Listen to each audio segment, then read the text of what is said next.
Hey Hey, y'all. we are Hey. back again. You moving out or you No, moving I'm in? moving in. Okay. Hey y'all, welcome to An Unscripted Beautiful Life. We are the beautifuls. And I got my coach shirt on today because we life coach. Really? Nah, just Really. coach, just coach, just coach, just coach. No life coach. And we are joined by the beautiful Alycia Johnson. Let me just go and read her bio. Mhm. Alycia Johnson is the mother of two and the wife of one. She has missed honor roll assemblies, cussed at her children occasionally, lied about many things, cheated many times, zigged when she should have zagged, laughed when she should have cried, broken promises, and dishonored commitments. But in spite of all her shortcomings, she has discovered a unique relationship with God that has helped her to heal her marriage, return to complete a degree after 20 years. Oh wow, I'm coming back for mine after 25. Create a home that is welcoming to all, interpret dreams, and hear the voice of God daily. Alycia has become a master of listening to the rhythm of life and journaling for power and transformation. Spending time in her presence will ignite your passion to live the full gift of life that God has given, and also help one to truly come to terms that in God's economy, nothing is ever wasted. It is her sincere desire to help everyone identify what God is calling them to do. Everyone has a unique purpose, and her mission is to share with you the beautiful secrets that lay right before your eyes. It's all yours for the taking. She teaches you how to ask and receive the life of purpose that has been gifted to you. Bring me your broken, disheartened, and mediocre lives, and I will show you how to live again. That's what she says. Hey, beautiful. Hello, hello, hello. Thank you for How does having it me. how does it feel hearing all of that? I wrote that over, I don't know how many years ago. I wrote that and I haven't changed a word since because all of the other bios that I was trying to write, God wouldn't release it. So, yeah, it's fine. It's the truth. It is the truth. So, There we it go. is what it is. Well, thank you for joining us here tonight, but also thank you for your yes to being a speaker at a beautiful encounter. We are so grateful. Um, this manifestation of an unscripted beautiful life actually is your doing. It is your You doing. have such an ominous tone with it. That's your doing. I mean, the little birdie in my ear said it, and you sit with God, and God confirms it, and then you're like, okay, well, I done heard it twice, so now let's go on and move. I love it. I love it. And I I would love it. say thank you for helping us mend some parts of the marriage and in the house as well. Because I don't know if we would have been able to get through without this. But first, can I ask you, you all right? Because you look like you over here suffering a little Yeah, bit. my allergies, y'all. I just came from outside with the dust flying around. Oh So y'all know no. it's spring season. My allergies are killing me with this I'm like, dust you crying flying around. already? Yeah, I cry a little bit. Just a little bit. I try to blame it on the dust. I try to blame it on the dirt. I'm sorry. I'm sorry. It just gets like that sometimes. You know? I love it. I love it. So, what does it mean to walk in purpose? Oh, Frida does hear the feedback. Oh, We you just hear want y'all it? to hear it twice. That's all. Oh Yeah, Frida, we wow. don't know what's going on. I have no idea. I can try to switch to my internal microphone. That help any? Do y'all Do hear y'all hear feedback feedback still? still? Oh, Oh, that's that's worse. worse. That's worse. The feedback is louder. At least on our end, it's now louder. Oh, that sucks. Okay, how about now? That's Frida, better. don't be Don't be laughing at laughing at us. us. Oh yeah, Oh yeah, yeah, yeah. We yeah, got both. We got we it. got it. That's even worse. Is that Is that worse? worse? Yeah. Yeah. Yeah, that Yeah, was that was worse. worse. Oh wow. I don't know. I'll just go back to this. And then you're very low. Okay, now is this We better? trying to figure that out. Let's see. Cause I didn't It's even. still like very faint in the background. Y'all just gonna have to hear a little feedback. Hopefully, it's not gonna Okay, prevent maybe. y'all from hearing us down. Yeah, maybe y'all are Nikki just. said it's the volume down on your phone. Yeah, I'm not even using my phone right now. Oh, Okay, did that help? I mean, I did turn my volume down, but it's let's see. did that do Oh, that anything? helped. Did that help? Oh, No. no, No. that's still there. Oh, hold on. Let me try. Hold on. Let me try something. Okay. Can you hear me now? We can hear you. Can you hear me? Oh, I No. think that's good. Yeah, I think that whatever you did it. Because I'm Okay. trying to talk loud. You can Can you hear hear? me, Yeah. but Uh-huh. I can't hear you. But you can't. Oh. Oh, this is hilarious. What You in know the? what? The devil is a lie. Cause you Oh know my what? God. Jay Okay. So said we let me sound do like we on the this. quiet Okay. storm. So you can. There's no feedback there, right? Correct. Okay. So hold on. It's no Hold on. Let me feedback. do this. This is crazy. Tiff, Mike was trying to help. Okay. Where's Mike? But now you're gonna hear. Yeah, now I'm sure there's feedback now because I'm trying But to. you can't hear us. Like sign. She can't hear us. I don't think she can hear us. This is crazy. I don't know what to do. Okay, we just have to deal with the feedback because I can't hear you. Um, but the feedback, I don't know. Oh Lord. You know Anyway, sign I language? forgot what the question was. What does purpose mean to you? What does purpose? The purpose of getting this. Look, I've lost all purpose at this point. I don't even know. I can't even get the what. Oh, hold on. Um. Okay, here you go. We're trying to get it together over here. Purpose. Um, doing what you need to do at the time you need to do it in the way you need to do it, which obviously I'm not fulfilling that very well. I'm trying to, I swear I'm trying to walk in my purpose. I'm like, Lord. I don't Mm-mm. hear it now though. I think it's fixed. Okay, maybe They might hear it. I If need to y'all hear. can y'all still hear the feedback? Is it gone? Okay. We Looks like we might be a go. Okay, good. All right. I'm not touching anything. we got whisper. Yeah, whisper. Okay, we're good. Ears up. Okay. Okay. All right. Okay. I think we're Sis says good. she gonna sign. Oh, it's only when I talk. Uh oh. So it's not even me. No, because I only hear it when I'm. Oh, Tiff said it's fixed. It's a Okay, lot better. I didn't do anything. I don't hear it when you when you mute is gone. Okay. I'm not muted. I'm not touching anything. I'm We, done. listen, hopefully y'all can hear us Y'all get hear through me? it Just enough. keep that over there. Andre It's said not. he gonna whisper. Can y'all hear me? Okay. I'm pushing all electronics away from me. So we'll Really? So y'all gonna blame it on me? I, I ain't blaming it on nobody. Well, I did say the power of my voice right, so now y'all get it double. Now you get it double time. Like double mint gum. Okay, bring it on back. Bring it on back. All right. okay.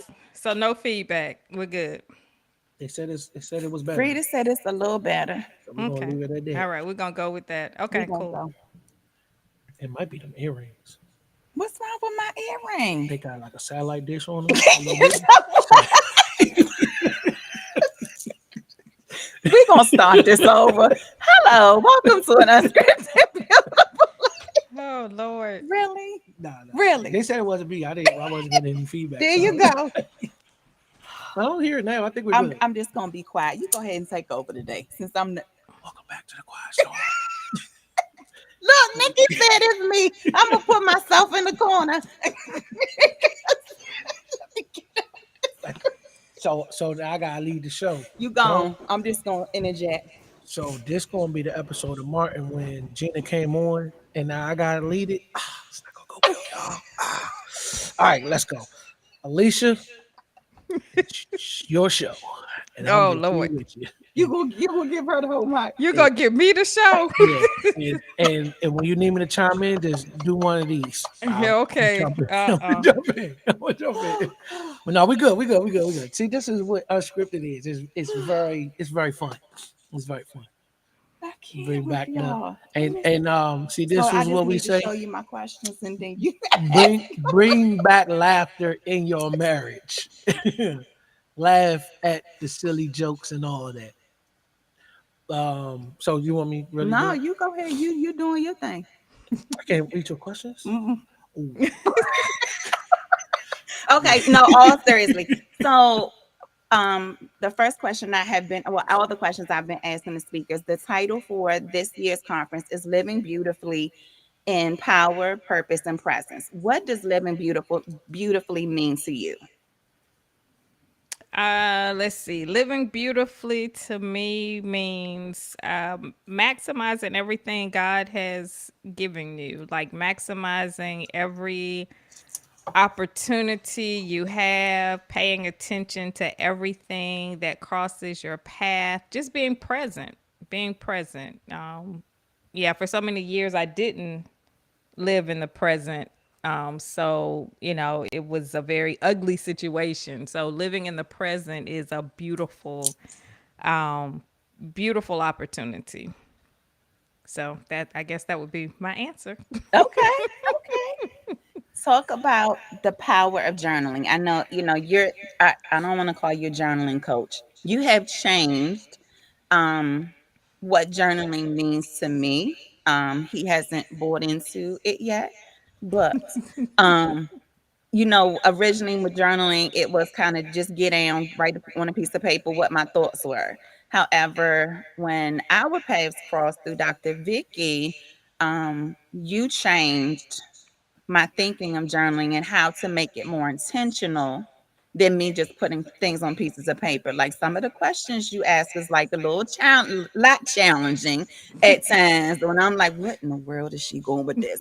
But then when you get through it, right, I'm grateful because of the process. So tell us a little bit about how journaling is different for you than what others may think it is.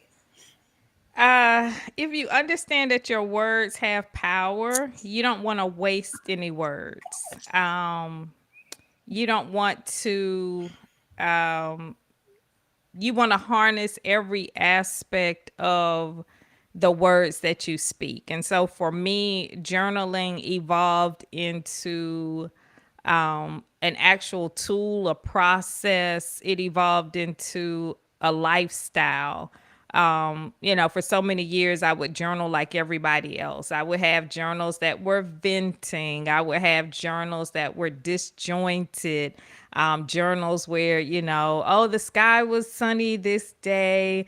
I got in, I want to quit my job. I want to travel here. I want to do this. And then, it's just a hodgepodge of everything. And those are fun to read, reread, and reflect on. But when you get to the place where you're just rereading scattered thoughts and you're just rereading moments and pockets in time, there's no benefit to that. So you want to, at a certain age, I would say everything. How can I put it? You want to account for all of your time, and you don't want to just waste time drifting and, just having meaningless thoughts and meaningless, just random, thought processes and everything. And so the journaling for me, I got to the place where, God, I want this. I want you to show me what journaling can be. I want you to show me the power in it. I need you to show me how this work can transform my life. And so that's kind of how it started, as a journey of true transformation. And over the course of time, you start to put the pieces together. You start to see how your words really do have power. You start to see how, um, God is the creator of time and God is not bound by time. Like when you journal with purpose, power, and passion, you're going to see evidence of heaven. You're going to see evidence of heaven whispers and God, God's DNA, if you pay attention to all of the details and the signs. So that's how journaling kind of changed for me, and that's how I use it. Okay. My What do you tell Well, someone how is it that his who mic? don't I like? mean, y'all sharing the It's same the mic. I'm same so I mic. confused. told you it's the satellites. I'm so confused. So y'all for real don't hear him doubling? When I That talk, do is y'all hear me? hilarious. They hear me. It's just in the background a little bit. I hear you. So Yeah, how? I don't know. So what would you say to someone who doesn't really like to write? And I'm also gonna say, what do you say to me? Because I don't like to write. I I don't like writing. It's it's hard. Um, what would I say to you? Well, the thing about journaling is that journaling is more for you than for anybody else because it serves as documentation. And writing it down, you don't realize the power of it until time passes, until you're able to for me for example, a lot of the information that heaven will give you, it will come by way of downloads, it will come by way of you may be inspired to do something. It will come by way of however God speaks to you. That's good for you. That's good because you know that God spoke to you. But the documentation serves others. The documentation helps others to see that you're not cuckoo for Cocoa Puffs. Like it helps you to solidify your relationship with God in a way that people can put it together at a later date. And so you have to determine how serious you are about wanting to be evidence for heaven's existence. You have to determine how much you want to be, air quote, used by heaven. And so for me, the documentation piece for me is proving that heaven is real. Like I can like by writing it down and putting certain things down and putting the pieces together, the documentation is there. And so I need the documentation. So first I know I'm not crazy. And then secondly, it serves as confirmation for those who come after that experience, if that makes sense. So it's one thing for me to say, oh, this happened on such and such a date. But then for me to have the actual documentation, I can go through my journals and say, wait, what date was that? And then it'll be, yeah, I remember that. Like when Mike and I put stuff together, it's like, oh, yeah, I do remember. You wrote that down? Yeah, I sure did. And so the documentation serves as evidence of God's existence. So That's that's why journaling and writing things down is so important for me. So this is that 4 o'clock in the morning journaling time. Yes, sir. That's what this is. Or I mean, and we see the thing about 4:35 a.m. Now that we have two sessions, that's my service. That is my commitment to heaven to help people to carve out time for people that say they don't have time. So that is my instruction from heaven to honor my word. But journaling can be done at any time of the day. I keep a journal next to me. I'm constantly you know, documenting things and things like that because it's become more of a lifestyle. But you don't have to do it at air quote any particular time. Once you really, how can I put it, get into the flow of it. But the 4:35 a.m. is more about seeking God first, putting heaven in the right position, and structuring your day accordingly. So they're varying components to the journaling work. Journaling can be done at any time, but to amp up the power of it, you want to strategically place yourself in position to hear the most from heaven. And that's what 4:30 and 5 a.m. does for you because you're not competing with the world. that's good. Got you. Y'all just gonna have to get past the echo. That's the early bird gets the worm. statement. So you talk about the time. That's what let's talk about 12 hours for God, 12 hours for man. For those that don't know, what does that mean? What does that look like? So for me, I was at a point where I was exhausted like all the time. And I was doing, you know how we talk about being in the world, not of the world, and all of that. I was definitely of the world and in the world. I was all in. I was like overtime. I was, it was amazing, how much little, how can I put it? How little I was spending with God and with even myself and my family without some interference from the world. And so I had gotten to the place where I was exhausted all the time. Everything was falling apart, my finances, my marriage. And that was the most telling clue, was that I was doing more and receiving less.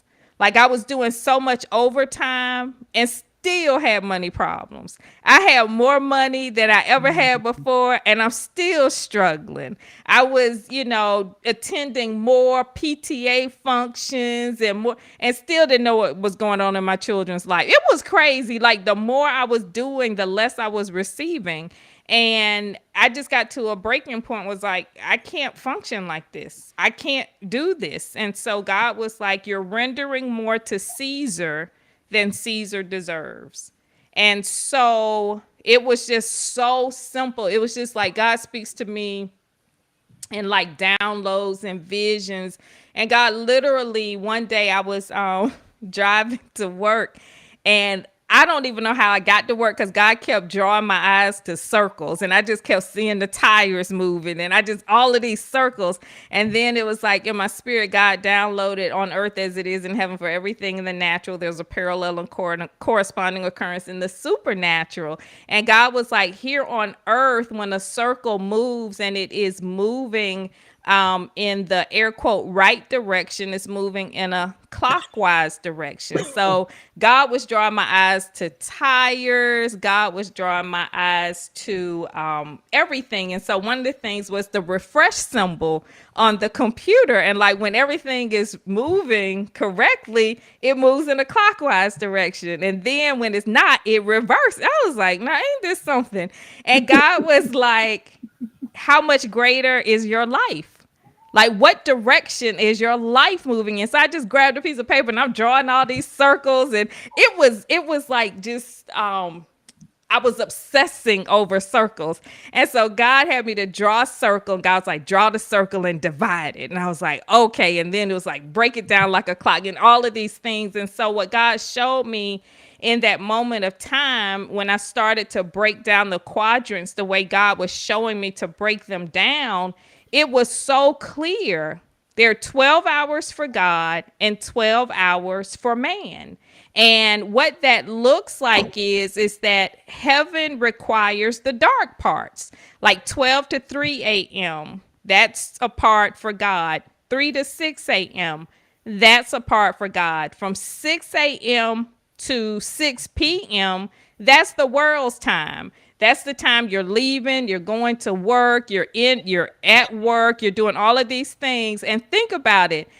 The world has it set so that your day ends, well, like the world is going to maximize that 12 hours.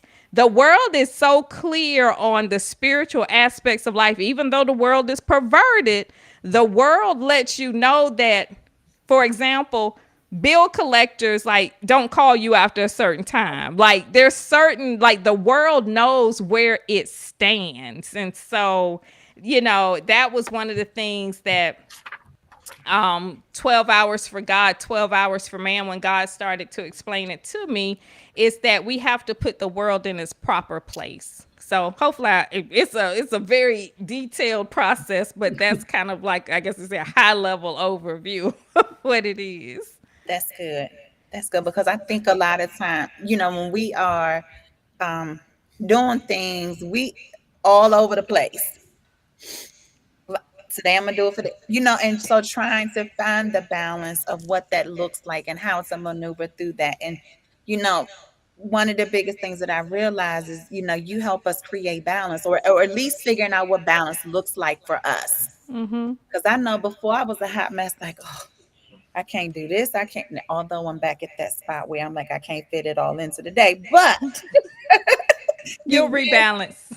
right. And so it's just for me, it's figuring out, okay, here's what the new routine is since going back to school. How where do I have time? How making sure that I'm still, sitting, getting up early in the morning. Like that has to be set in stone because if I don't get that quiet time in, then I'm done for the rest of the day. Mm-hmm. Mm-hmm. Done. Exactly. Questions. Mm-mm. You quiet. I asked my question. But I'm the one with the feedback. Yeah, I don't know why.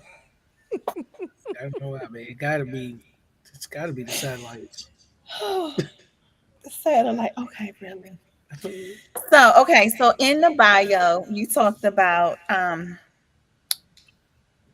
what did it say? Hold on, because it was something was meant to ask and I should have wrote it down. The very first, well, second sentence, she has missed honor roll assemblies, cussed at her children occasionally, lied about many things, cheated many times, zigged when she should have zagged, laughed when she should have cried, broken promises and dishonored commitments. But in spite of her shortcomings, she discovered a unique relationship with God. And that's so real because missing the assemblies and going through the emotions, that self-doubt can kick in, like, oh, I'm gonna let my kids down, and I can't with my just all of the different things. Talk about how getting over that process and realizing, look, all of that is a part of who I am. Mm-hmm. You take it, Um, you know what I mean, like you take it or leave it, and this is it, and there's no shame in the fact that yes, there were some missed moments, but we learn from them and we keep it moving. mm-hmm. And we have to understand there's a part for us to do, there's a part for God to do, and there's a part for others to do. In a family, I can only do my part. My husband has to do his part, and the children have to do their part. And the problem that I was running into is that I was trying to do everybody's part. And because of that, everyone was suffering. And I had expectations. I had unrealistic expectations. My husband had it was a mess, and our children were suffering greatly because we couldn't hear them beyond our expectations. And our son, more so than our daughter, was crying out more than the out of the entire family. And he was, acting out and doing all of these things when and instead of, like, at one point listening to him, just trying to put more restrictions on him, and that wasn't working. And what we had to realize is that we've got to allow everyone to be who they are. Mhm. And this is where this work became invaluable for me, because, we do the life path work. And that is where a huge part of the shift started in our family dynamic, was because I had to realize that we're all on our own individual journeys. And regardless of my standards or Mike's standards, our children are here to do what they've come to do, regardless of what we wanted it to look like. And I think as parents, especially when you have a certain, how can I put it, when you're surrounded by certain people and you have certain expectations, people live certain lifestyles, so you just never, how can I put it, you're trying to consistently fit in.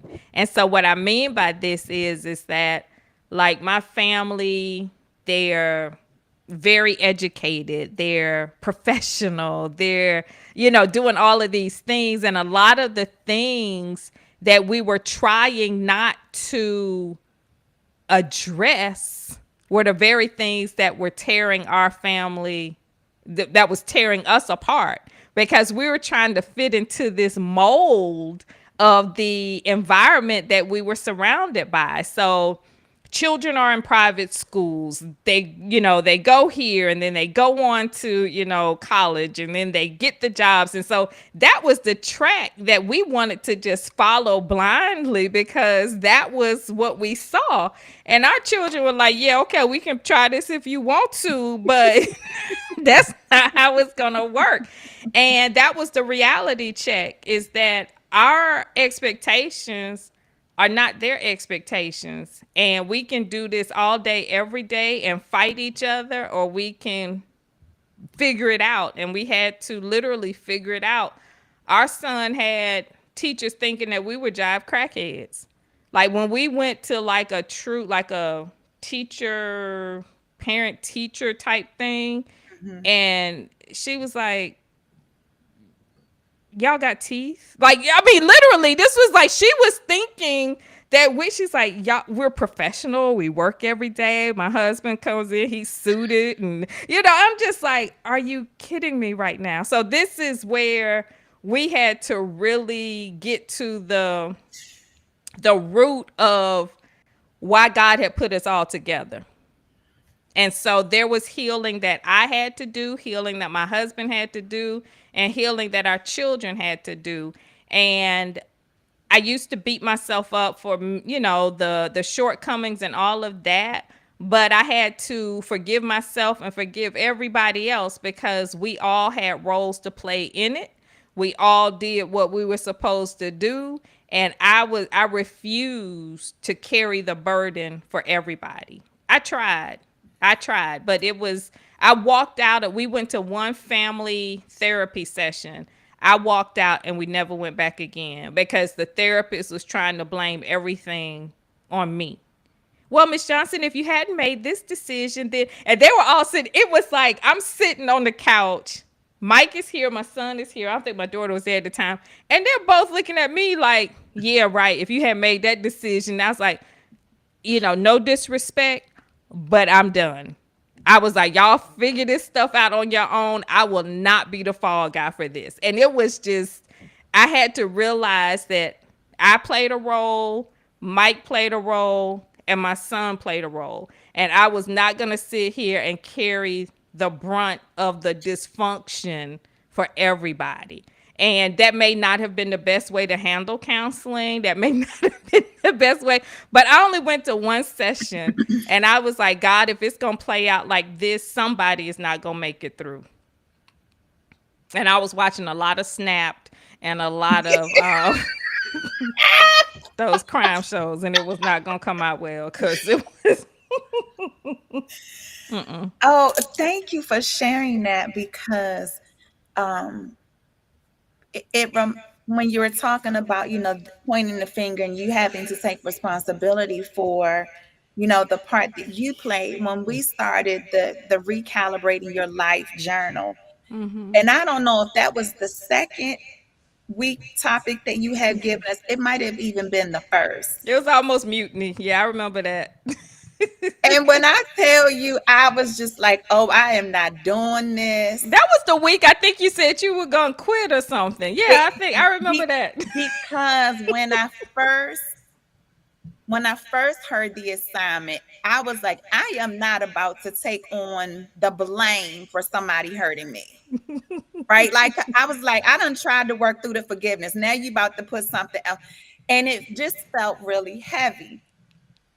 But the more, you share the experiences and the more the why behind it, as I'm writing it, I just kept seeing you have, you went through this because you didn't use your voice, you didn't speak up, you didn't, so then it was like, oh, that's why she did that. Because although others had hurt me, or there was a situation, there was things that could have been avoided if I just had spoken up about how I really felt or what I needed. And so, thank you now. I know. That's why when people come at me at the beginning, I just laugh. I was like, they just don't understand it. They're gonna be all right. Poor And little so Tink Tink, her gonna be and okay. so now when I'm here, I'm like, okay, I hear you say buckle up, buttercup, because it's like, like when it first hits you, it's like, oh nah, I ain't signed up for this. Like I did, but then as you stay the course and you work through it, it's then God is like, this is why I needed you to go through this. Like it may not happen during the week. You tell us that it's a, but then it comes eventually, and you like, oh, that's why you had to do that. Like it makes sense now. So And yeah, it's like, I know people, the whole controversial thing about the movie Sinners. I saw it. I went to I didn't see it, see that yet. and it was very interesting. Spoiler alert. I don't know if people have seen it or not, but a lot of, there are a lot of Christians who are like, I'm not gonna go see that movie. First of all, I teach this all the time. You have to be a formidable opponent for the enemy to do anything to you. Okay, most people are not that deep in that root, and people have made the spirit realm out to be something that is not. People act like if you walk into a casino, all these spirits gonna jump out and jump in the car with you and gonna drive home with you.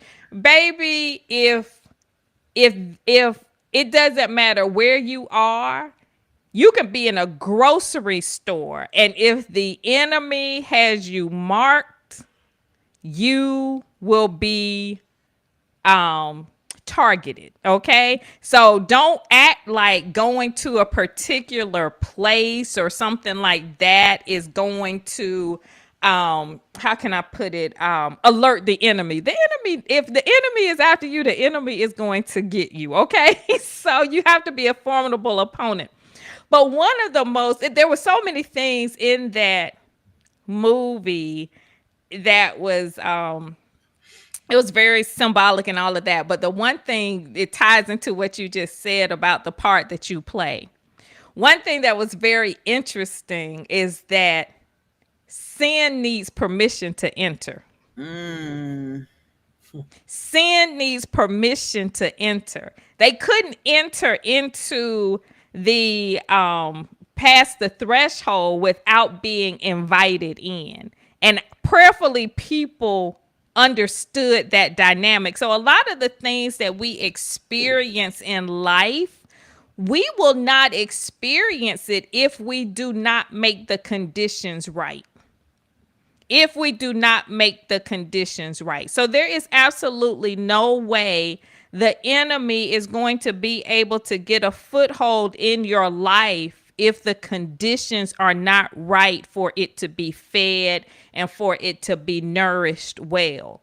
My heart is pure. Like if anything, a sinner or an enemy or something trying to enter into my world, they would be malnourished because there's too much love and joy and laughter here. You can try it, but you gonna starve because you're not gonna get the anger, you're not gonna get the hostility, you're not gonna get all of the things that you need in order to feel comfortable to exist. So for people that feel that sin is going to attach themselves, then that's saying more about you than it is about the sin or about the enemy. mm. As you were talking about it, it reminds me of the story of Job and like how Satan had to go ask God for permission, Right, get the permission. exactly. It's that same thing. Like we're not going to, you got, God is not going to let just anything happen to us. And if Job had subscribed to what a lot of Christians are saying, Job wouldn't have been able to deal with his family. You can't go deal with them because they sinning. You can't go deal with them. He had, these were his children. These were sinners. They were obviously rambunctious because that dude was praying for them all the time. And he gave, this is his flesh and blood. So, people would be like, you can't be around, but that's my family. So what are we supposed to do? You Right. don't run from every instance. This is saying, this is a bad, for me, it's a bad reflection of who God is in your life. If you running from everything that goes bump in the night, how big is your God? I mean, like seriously, like, oh, don't do that. What? God can't handle that? God can't handle that? How big is God in your life? God is so big in my life that it's like, oh, that's interesting. Okay. So God, what we gonna do with this? You want to have a conversation with it. You want to let it know, like in the Bible, it's like with the was it the sons of Sceva, whoever the sons were trying to cast out the demons, and the demon was like, Paul, we know, Jesus, we know. We don't know y'all fools, it's like the enemy is not dumb. That's good. I had my question as you were saying it. Oh, I'm sorry. I was No, no, no, running no. my mouth. It'll come back. It'll come back. But yeah, so a plug for sinners. If you're brave enough to go see it and you're not afraid some gonna jump off at you, there are a lot of lessons in that movie. You got to look at it from your perspective, not from the perspective of the enemy, not from the perspective. You got to look at it from the highest perspective available. And that movie, I was like, wow, that was good. That's That was good. good. Okay, so we gotta go see it then. Yeah, we do, because definitely heard a lot of good things about it. And So it is a vampire movie. I mean, it's a horror movie, and that's the way it was. But see, I like what you call it. What's his name? Michael. What's his name? Michael Michael B. Jordan, Myers. no, Oh, Michael B. Michael Jordan. B. Michael Jordan. B. Michael Yeah, Myers. Yeah, he I was like. really trying to get the horror in.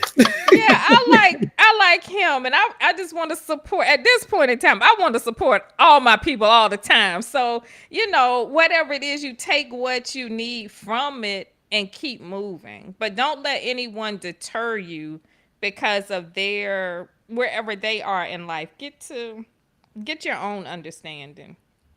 Get your own and take your Bible with you if you need to. Like, go on and Not the take Bible. some holy water with you if you need to. You know what I'm saying? Like, Tip says, "See, no, I'm good."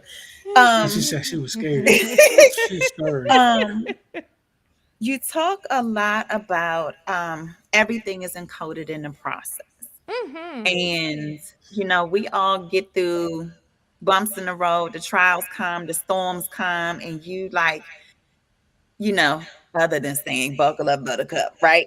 You say everything that we need to get through it is encoded in the process. For those that don't know, what does that mean?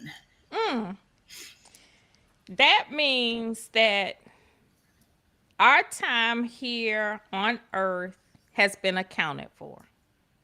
So, however many years you have here on earth, everything, every move, every thought, every encounter has already been accounted for. You are the part of the equation that is how can I put it? You are the variable, okay?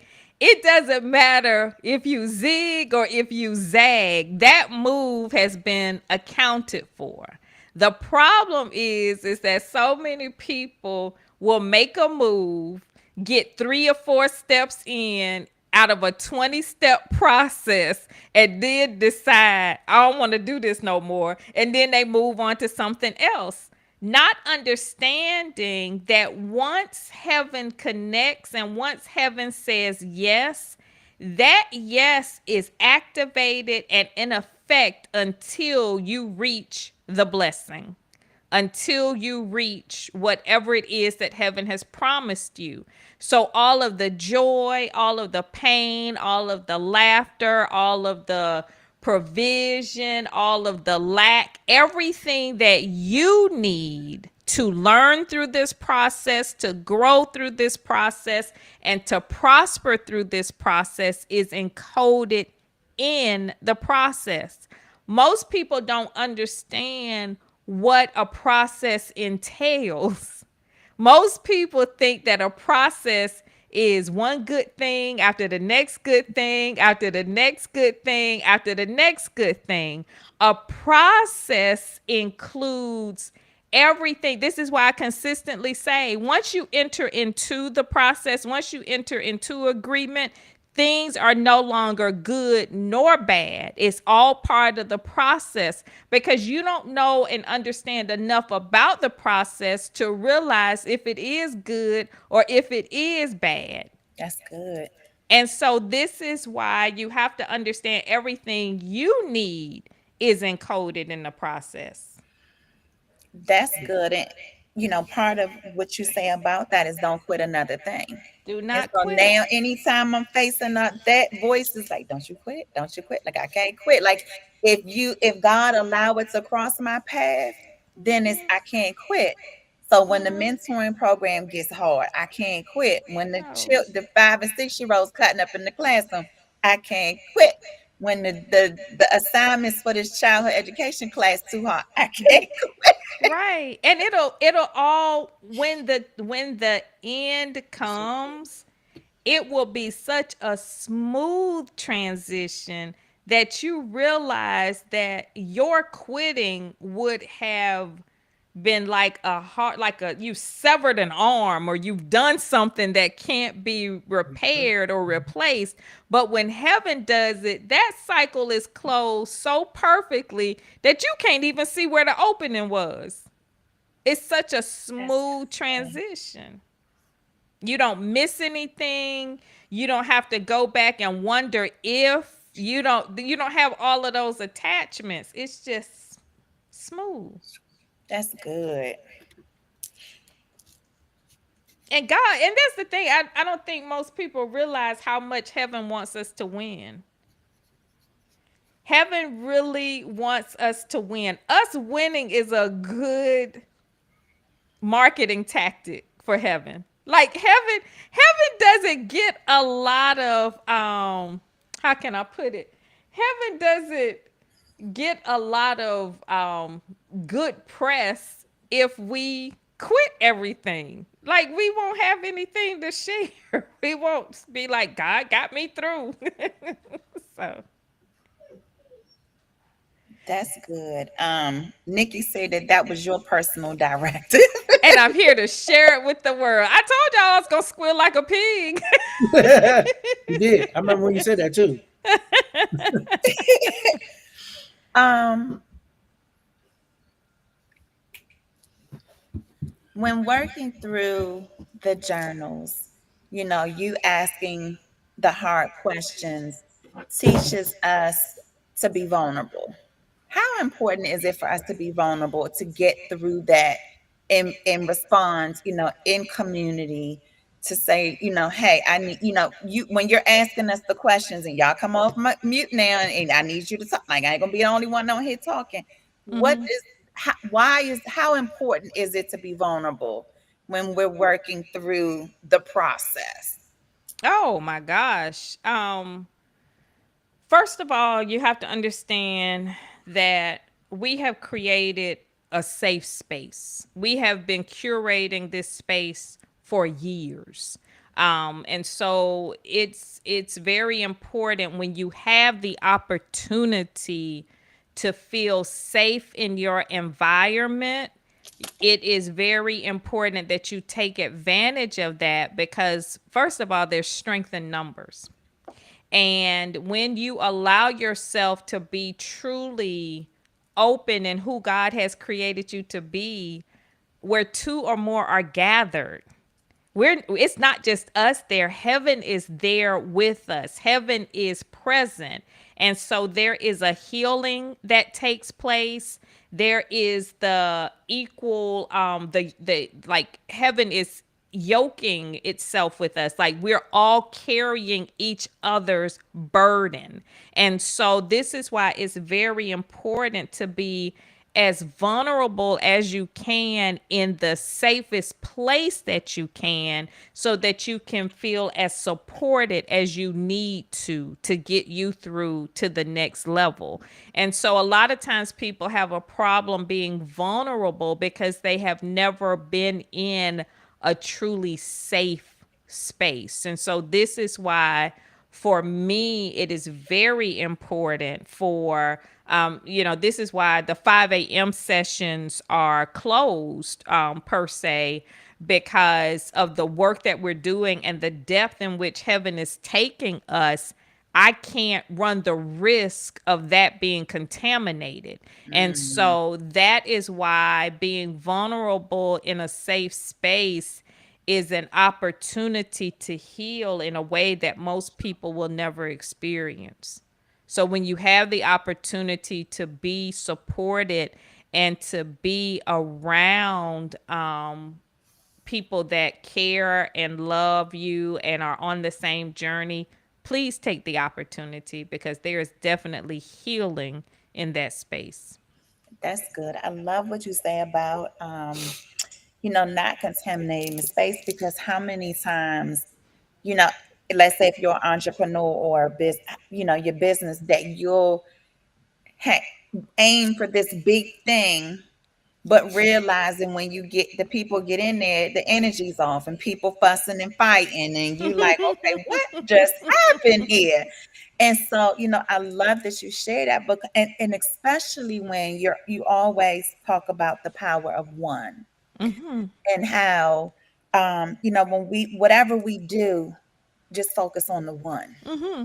Because when I'm speaking my truth now, when I'm looking at the numbers and I'm like, no, God, you told me to do the banquet room, and then I'm sitting back and I'm like, I ain't got but 10 people in this banquet room. Like, what we gonna do? I realized that I had shifted. I was trying to shift it because all the event, we had a whole lot of people last year. We were at capacity. So then that means now I need to go to the biggest space. But then times have changed, right? The administration changed. And so now it's darker moments are beautiful, and think, just what have you. And for me, that was hitting me personally, because I felt like as if I was failing, because I could, I had the people, I couldn't get the same amount of people in before. And I'm like, I got this big bill to pay, whether they in there or not. So it was like, ooh, what we gonna do? What we gonna do? But then being able to go back, and God had a hard conversation with me, and it was the reminders like, don't worry about the numbers. And then, okay, let me pray on the hotel, and then them saying that we can work it out with you. But that's all about trusting the process and understanding that how it looked yesterday may not necessarily be how it's supposed to be for today. And so I had to be in the moment of just saying, okay, God, what you need to happen? We're not gonna have a big event this year. And I'm okay with that, because I know now it's gonna be even more powerful because it's going to be an intimate space. And God is a creator and not a duplicator. So when we expect heaven to duplicate something that heaven has already done, heaven is gonna look at you like, I did that and broke the mold. Like that's a done deal. And this is where the world misses so many opportunities, because when we consider ourselves spirit-led entrepreneurs, and spirit-led entrepreneurs do not look like worldly entrepreneurs. The world will tell you find someone who's doing what you want to do and copy them. And God was like, I double dog dare you. I wish you would. Like, I am a creator. I am not a duplicator. The enemy has to duplicate. So you never want to think that you have figured God out. You just want to take the instruction for what it is and allow heaven to reveal it one step at a time. The moment that you think that you have figured it out, you have failed. That's good. I'm just gonna pass the plate. Because I felt some bricks being thrown my way at the same time. So I'm just, Uh-oh. Why? Why? no, just because, it just the way what she said about, um God doesn't duplicate. And how I was looking at it, well, we had a full room last year, so that means we're gonna have a full Bigger room space. this year. And yeah, that was my brick. So thank you for that. This shame throw through. You look. You're welcome. I don't know what I don't even know what to Look, say. I said, at least she didn't throw it through the window. She handed it to you. But yeah. Okay. But that's the great thing about having a circle that you have is that they can throw that brick at you and it don't hurt. Mm-hmm. Yeah. Yeah. And that I think that when you are doing what God is telling you to do, like literally people look, I have the text messages, the emails, and all, and I get things and I'm like I laugh because you know how they say don't shoot the messenger, and that is exactly I am really just saying what God is telling me to say when I get off the calls or whatever. Child, I'm not sitting here. Oh, I really stuck it to him. I did this. I'm not even remembering what I said. People be like, "Remember when you said such and such?" I do not. But you know, did you do what you needed to do? Because that is how when you're operating from a spirit-led capacity, you have to detach yourself. Otherwise, you won't get anything done. That's good. You have to detach yourself. So you have to detach yourself when God gives you an assignment. You have to detach yourself from the outcome. You have to detach yourself from the opinions. You have to detach yourself from people's suggestions because you are following God and not man. And that's where a lot of people miss the opportunity to really move boldly in heaven's economy because they're too concerned about man. But when you are more concerned with God, you're going to hear things like you're uncoachable, you're unteachable, you're aloof, you're just insensitive. I'm used to that now, but it used to hurt in the beginning because that is so not who I am. But God was like, you have to make a choice. You're either listening to the world or you're listening to me. You can't do both. And I don't get anywhere without God's instructions. So I had to make a decision. So people's opinions, I love people. Don't get me wrong. I will do as much as I can with what I can, how I can, but it people will never replace God in my life. Not my husband, not my children, not my mother. I love people, but I put people in their proper place. That's good. That's good. And I think that's what the world needs to get back to. Because we put people on higher pedestals a lot of times than ourselves. Or higher than they need to be. Yeah. I mean, they may be lower than you. Like they may be, you know what I'm saying? Like we put them on pedestals that they don't even deserve in a Yeah. human form. Right. Yeah. And they know themselves that they don't belong there. Right. Yeah. So it's like put people in there and people's positions change. One person's position can change multiple times in one day. One day. Because my strengths are different than your strengths. My weaknesses are different than your weaknesses. And every day it's like a well choreographed dance. But we're so conditioned by the world that we work in an environment where this is my boss, this is my supervisor, this is my, this is the assistant, this everyone has a title. So we do not allow ourselves to let them be who they are. We just hang on to that title erroneously. And because of that, we miss the opportunity to understand who we really are. And so, that's something that I had to learn. So I used to be the type of person, oh, that such and such is in the office. Let me act right. Let me do this. Or when I was given an assignment, I felt like I was getting graded, like I wanted to do it just right so I wouldn't get fussed at or I wouldn't get in trouble or I wouldn't. I'm, I'm so over that right now. I'm like, look, you gave me the project. Either you like it or you don't. You want me to fix it or you fix it. But guess what? At the end of the day, the assignment will be done. So whoever does it, I don't care anymore. Whoever, I don't need that validation anymore. So once you get away from that validation, especially like, with big things that heaven gives you to do, big things in God's economy versus big things in the world's economy are two different things. And you have to understand whose economy you're working with. That's good. That's good. Any more questions? I'm ready for June 14th because I can't come on the 13th. Sorry. I'm excited. I'm excited as well. So, if y'all want to experience Alycia, she will be at a beautiful encounter. But Alycia, how can they connect with you to learn more? I know there's a text number, the website, Instagram handles, like whatever you want to give out. Flow with. Okay.